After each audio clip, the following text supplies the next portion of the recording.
진짜 광고비 영원으로 요즘에 뭐 매출 1,000만 원 냈다 아니면 뭐 하루에 100개 팔았다 이런 유튜브 되게 많거든요. 저는 그 말에는 진짜 진실은 사실 숨어 있다고 생각해요. 그런데 많은 사람들이 광고가 없이도 잘 팔 수 있다면 아마 광고를 운영하는 사람들의 입장에선 그 광고비가 되게 아쉽게 느껴지겠죠. 그래서 제가 오늘 왜 광고비 없이도 팔릴 수 있는 제품인지, 또는 그 제품이 잠깐 반짝하고 광고 없이 팔릴 수 있는 제품인지에 대한 기준을 제시해 드릴게요. 팔린다는 말 언제까지 유효한 이야기일까요? 지금 쿠팡이나 뭐 스마트 스토어에서 광고를 하지 않아도 팔리는 제품들의 공통점은요, 딱 한 가지밖에 없거든요. 저희는 지금 하루에 광고비를 뭐 적게는 30만 원, 많게는 100만 원 가까이 쓰는 날도 있거든요. 근데 그 광고비를 안 쓸 수만 있으면 되게 수익률이 당연히 높아지겠죠. 자, 여기 함정이 있거든요. 잘 보면 우리가 요즘 유튜브 세상에 되게 부업하라라는 그런 강의들 추천 되게 많은데, 되게 어떤 걸 듣고 싶어 하냐면 무재고, 무자본 이런 것들을 듣고 싶어 해요. 그 얘기가 뭐냐면, 사람들은 부업으로 도전할 때 아무래도 내가 잘 될지 아니면 내가 실패하게 될지 이런 어떤 기대 심리가 되게 낮게 있거든요. 그러다 보면 처음부터 과감하게 비용을 투자하는 것 자체가 되게 힘들어요. 그래서 무자본이거나 무재고를 되게 선호한단 말이죠. 그래서 그런 강의가 잘 돼요. 그게 요즘에 유튜브 뭐 숏폼, 롱폼 제작하는 거 이런 강의들 되게 많이 듣거든요. 근데 그게 생각해보면 재고가 없고 자본이 들어가지 않잖아요. 내 노동력만 갈아서 할 수 있는 부업이기 때문에 그게 잘 되거든요. 그래서 지금 이런 이커머스 시장도 되게 유튜브에서 사실 트래픽이 굉장히 많이 죽었는데, 그 이유가 이커머스라는 건 기본적으로 재고가 들어가야 되고 자본이 들어가야 된단 말이죠. 그런데 광고비를 쓰지 않고 할 수 있다면 그런 초기 비용을 줄일 수 있는 거라서 아마 그런 부분이 지금 여러분들의 알고리즘에 많이 보여질 거라고 생각을 해요. 그래서 이커머스 시장에서 광고비가 없이 팔릴 만한 제품은요, 딱 두 가지밖에 없어요. 경쟁이 치열하지 않거나 새롭게 출시된 제품이거나, 이 두 가지가 전부일 겁니다.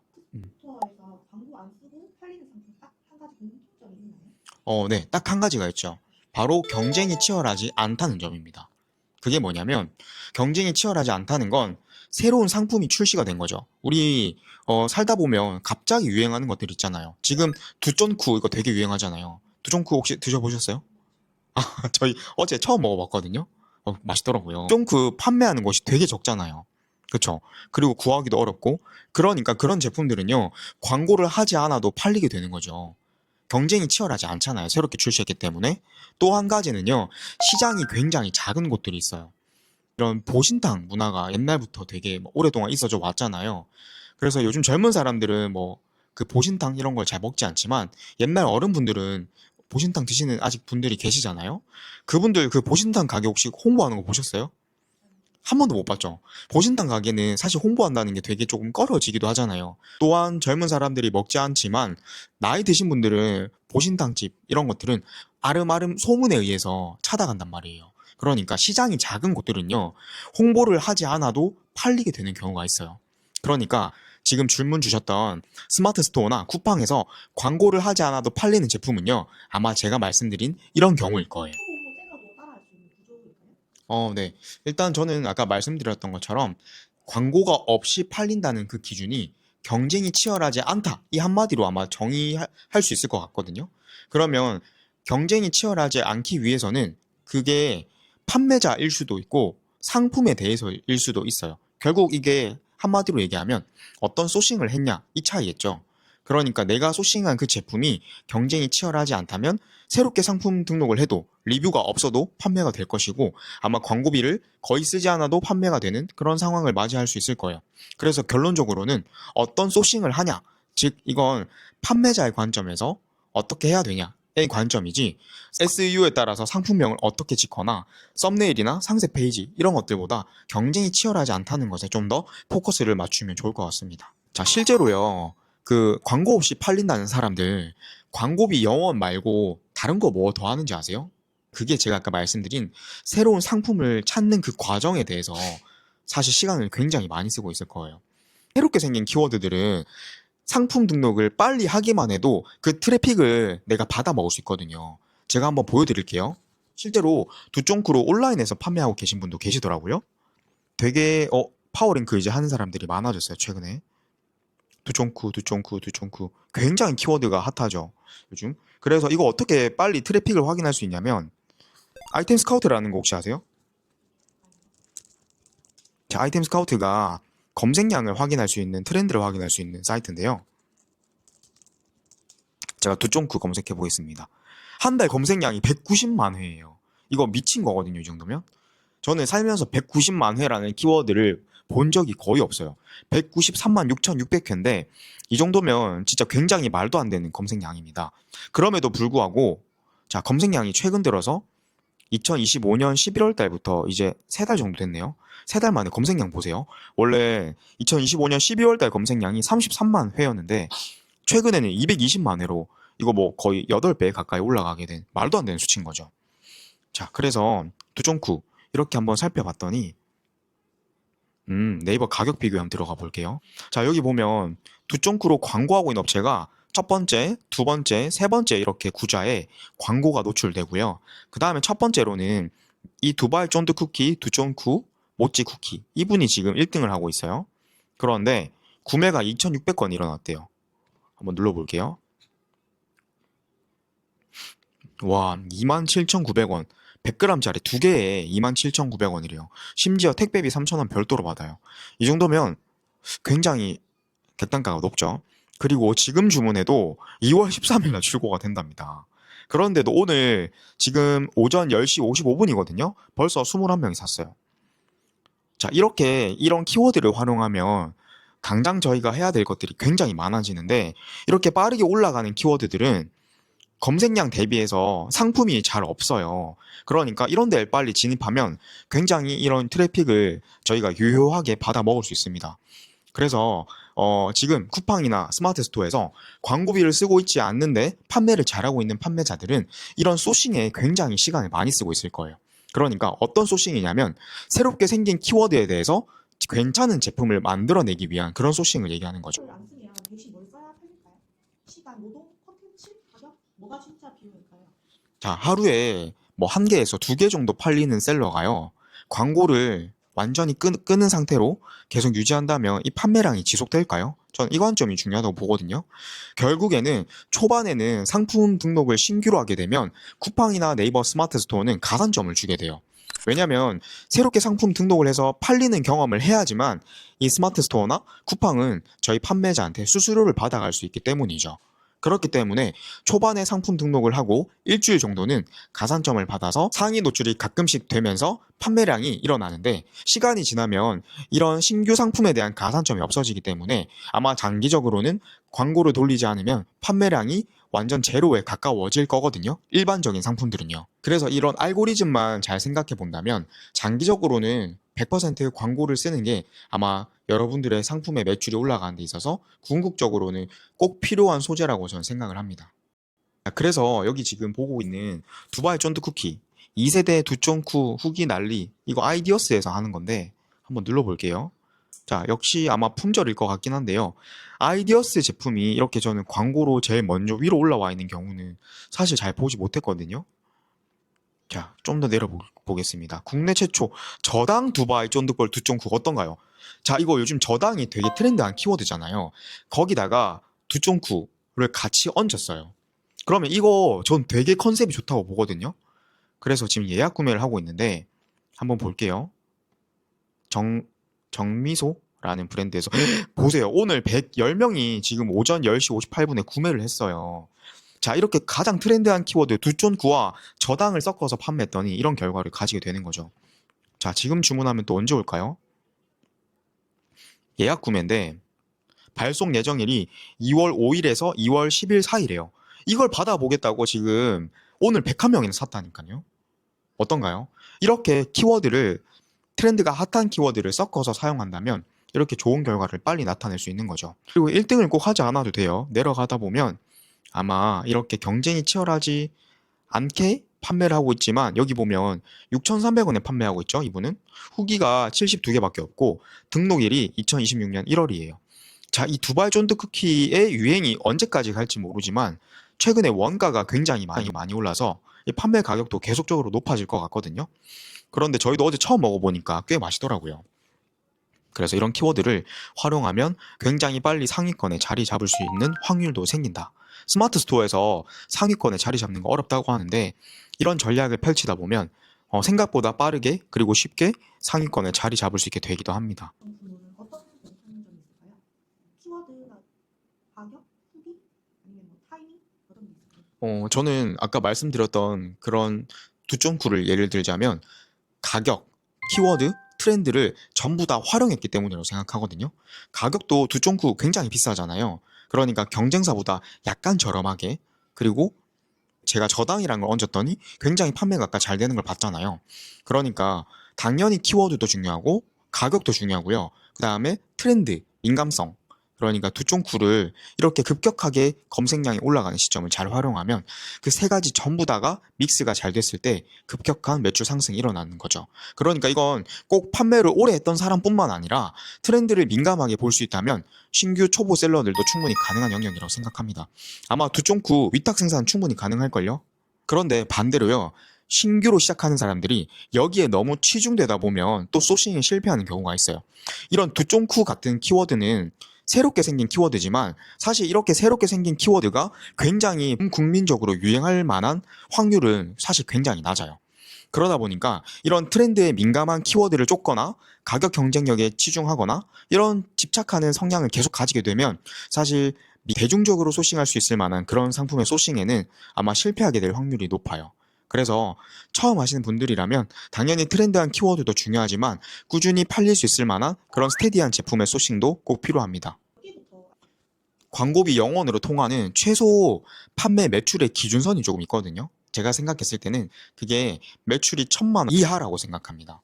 왜냐하면 매출이 1,000만 원 이하라면 판매 가격의 객단가가 10만 원 이상이어서 판매 개수가 낮다든지 아니면 새롭게 생긴 상품이어서 판매 가격이 뭐 2만 원, 3만 원대인 것들이 하루에 몇십 개씩 나가는 구조일 정도일 거예요.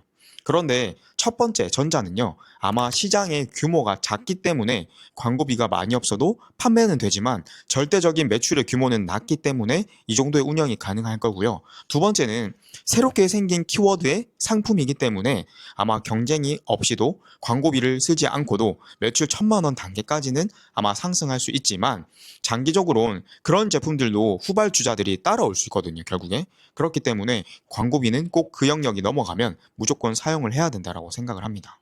실전에서는요, 매출 1,000만 원이 광고비를 쓰지 않고도 낼 수 있는 매출의 맥시멈이다라고 생각하는 게 전 좋다고 생각합니다. 후기 영어는 쓰는 것과 못 쓰는 것의 차이는 뭘까요? 실패하는 사실 광고비가요, 쿠팡에서는 기본적으로 3만 원 세팅하는 걸 기본값이라고 저희가 보통 얘기를 하거든요. 그런데 이 3만 원이라는 게 상품 한 개당 3만 원 얘기해요. 그러면 우리가 상품을 사실 여러 개 세팅한다는 게 기본적으로 광고비 때문이라도 말이 안 되거든요. 예를 들어 PD님, 지금 상품을 새롭게 런칭하는데 우리가 소싱을 10개를 했어요. 그러면 하루에 광고비를 최소한 상품 하나당 3만 원씩 10개면 30만 원인데 그거 한 달이면 900만 원이거든요. 그렇게 하실 수 있나요? 없잖아요. 그런데 많은 그런 유튜브나 강의를 보다 보면 쉽게 상품을 도전해라라고 얘기를 해요. 그러니까 판매가가 저렴한 제품이나 아니면 도매매에서 찾을 수 있는 제품을 쉽고 빠르게 런칭하라고 하는데 그거 굉장히 위험한 얘기거든요. 그러면 그 광고비는 누가 내주나요? 사실 그 광고비는 우리가 내야 되는 영역인데 그 영역을 빼고 소싱하라고 얘기한단 말이에요. 소싱하는 게 굉장히 중요하고 소싱을 많이 하는 게 중요한 게 아니라 어떤 걸 명확하게 하나를 소싱을 잘하느냐가 더 중요하고 핵심적인 역량이라고 생각하거든요. 그런데 그 광고비가 하루에 3만 원 제품을 하나만 써도 한 달이면 90만 원이에요. 그러면 90만 원이면 우리가 오프라인에서도 작은 매장을 하나 얻을 수 있는 거의 월세랑 비슷한 가격이거든요. 그러니까 그 3만 원조차도 사실 쉽지 않은 가격이라는 거죠. 그런데 쿠팡은요, 판매를 잘하기 위해서는 무조건 광고비를 써야 되는 구조가 결국에는 와요. 그래서 저는요, 광고비를 쓰지 않는 판매자는 결국에 매출을 빵 터트릴 수 없는 구조를 가지고 갈 수밖에 없다라고 생각해요. 오히려 장기적으로 독이 되는 경우는 언제일까요? 매출은 나는데 성장이 멈추는 이유는 뭘까요? 광고비를 쓰지 않아도 매출이 나오는 아이템이 생길 수 있어요.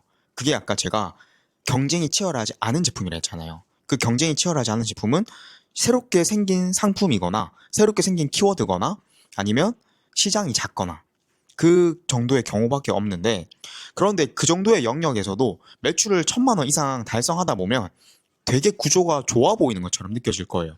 광고비를 하나도 쓰지 않으니까 구조가 좋아 보이게 느껴진단 말이에요. 그런데 그 광고비를 쓰지 않으면 결국에 비슷한 상품을 소싱한 후발주자들이 생길 거예요. 그러면 그 후발주자들이 광고를 하게 되면 내가 먼저 잘 팔고 있었던 제품이지만 결국 그 광고로 인해서 노출의 확률을 뺏기게 될 거예요. 이 온라인 셀러들의 숙명은요, 한 가지 공식이 있어요. 노출 곱하기 유입 곱하기 전환이 매출이다 라고 하거든요. 그러면 이 노출 단계에서의 확장을 하려면 결국에는 광고밖에 없다는 거죠. 결국 이 노출이 모수가 커지지 않으면 유입과 전환의 개수가 떨어질 수밖에 없거든요. 그러니까 노출이 결과적으로 가장 많이 되려면 광고를 쓸 수밖에 없다는 점을 꼭 명심하셔야 돼요. 그러면 이미 잘 팔고 있는 판매자를 하더라도 광고 없이요, 광고를 하게 되면 훨씬 더 많은 노출을 하게 돼서 아마 매출이 올라갈 거예요. 무작정 광고비를 많이 써라라고 하는 게 아니라 내가 최적의 그런 시점, 타이밍을 아마 찾으셔야 될 거예요. 그러니까 광고비를 3만 원 쓰고 로아스가 뭐 600%, 700% 달성을 한다든지, 광고비를 5만 원 썼을 때 뭐 로아스가 떨어지는 지점이라면 그 정도의 구간을 잘 찾아서 최적화된 세팅을 하는 게 광고비를 쓰면서도 매출을 올리면서도 내가 적정한 마진을 오랫동안 유지할 수 있는 방법이겠죠. 몇 개월까지 드실 수 있을까요? 저도 요즘 유튜브에 이런 거 광고비 안 쓰고 매출 내는 거 되게 유행처럼 막 하더라고요. 그래서 저도 한번 테스트를 해봤어요. 그런데 광고비를 안 쓰고도 팔리긴 하더라고요. 그런데 이 판매량이 정말 작았어요. 자, 제가 작다고 얘기하는 기준은요, 상대적인 거예요. 1등이 1,000개, 하루에 1,000개 판매한 시장이 있는데 내가 100개를 판매하고 있다면 그냥 이 100개만 얘기했을 때는 굉장히 판매량이 많아 보이지만 실제로 1등의 판매량에 비해서는 약 10분의 1밖에 되지 않는 거죠. 그러니까 절대적인 판매량만을 보고서 평가를 하면 안 되고요. 상대적으로 1등 판매량에 비해서 내가 몇 개를 판매하고 있는지도 보셔야 된다는 거죠. 그런데 그 기간 역시도 한계점이 명확하게 있는 것 같았어요. 광고비를 쓰지 않고 판매를 하니까 한두 달 정도는 잘 팔리게 됐는데 3달이 넘어서게 되니까 새로운 신규 경쟁자도 생기고 똑같은 제품을 더 싸게 판매하는 경쟁자도 생기더라고요. 그래서 3개월이 초과하게 되면 광고비를 쓰지 않게 되니까 더욱더 매출이 하락하는 경험을 하게 됐고요. 제가 말씀드린 사례는 판매가가 굉장히 저렴한 제품이었어요. 그런데 또 한 가지 제가 제품을 지금 테스트를 하고 있는데 판매가가 10만 원 중반에서 10만 원 후반대 정도 되는 제품이었는데 이 제품은 시장의 크기가 좀 작아요. 그러다 보니까 잘 팔고 있는 판매자가 2명, 3명 정도밖에 없거든요. 그러다 보니까 제가 광고를 하지 않아도 상위권에 노출될 확률이 굉장히 높더라고요. 그래서 이런 제품들은 지금 하루에 꾸준히 1개에서 2개 정도 판매가 되고 있고 마진도 하루에 7만 원에서 8만 원 정도 계속 꾸준히 생기고 있는 편입니다. 이 제품을 테스트한 지 1달 정도밖에 되지 않아서 정확한 결과값을 알 수 없지만 추후의 영상에서 제가 좀 더 장기적으로 테스트를 해보고 결과값에 대해서 말씀해 드리도록 하겠습니다. 지금 시작하는 셀러에게 광고비 영어는 전략일까요? 환상일까요? 광고비 0원으로 시작하는 전략은요, 사실은 환상에 가깝다라고 저는 결론 내릴 수 있을 것 같아요. 그리고 현실적인 좀 대안을 좀 드려야 될 것 같은데요. 대안은요, 1번, 광고비 없이 테스트 해볼 시장은 명확히 존재한다. 근데 이 시장이라는 게 경쟁이 치열하지 않은 제품이에요. 근데 이 경쟁이 치열하지 않다는 얘기는 결국 시장이 작거나 새롭게 생긴 키워드이거나 또는 새롭게 생긴 제품일 수밖에 없다는 거죠.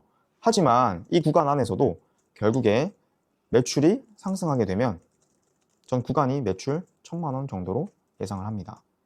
결국 광고를 집행해야지만 매출 상승을 크게 불러온다라고 생각을 해요. 그래서 현실적인 대안은요, 초반에 테스트 기간을 둡니다. 자, 이 기간은 저는 최대 2주 정도라고 하고 싶고요. 이 최대 2주 동안 광고비 없이 진행을 해보는 거예요. 그리고 매출이 나온다면 2주 정도 뒤에 쿠팡 안에서는 매출 최적화 광고와 그다음 수동 광고로 이제 광고를 집행할 수 있는데요. 이 테스트 기간에 광고비를 집행하지 않으면 저희가 알 수 없는 게 뭐냐면 어떤 키워드로 내 제품이 판매되었는지에 대해서 알 수가 없어요. 그렇기 때문에 저는 2주 정도 뒤에는 매출 최적화 광고와 수동 광고, 즉 이 제품의 메인 키워드로 광고를 해보시는 것이 좋다라고 생각합니다. 이것이 아마 현실적인 대안이 아닐까 싶어요. 그리고 광고비 영원, 이 전략은요, 영원할 수 없어요, 절대. 결국 이 광고비 영원이라는 것은 유튜버들이 진입 장벽을 낮추기 위한 한 가지 편법이다라고 저는 말씀드리고 싶습니다. 자, 제가 결론적으로 여러분들께 물어보겠습니다. 지금 이커머스 시장에서 광고비 영어는 전략일까요? 아니면 유튜버들이 당신들을 강의에 결제하게 만드는 하나의 꼼수일까요?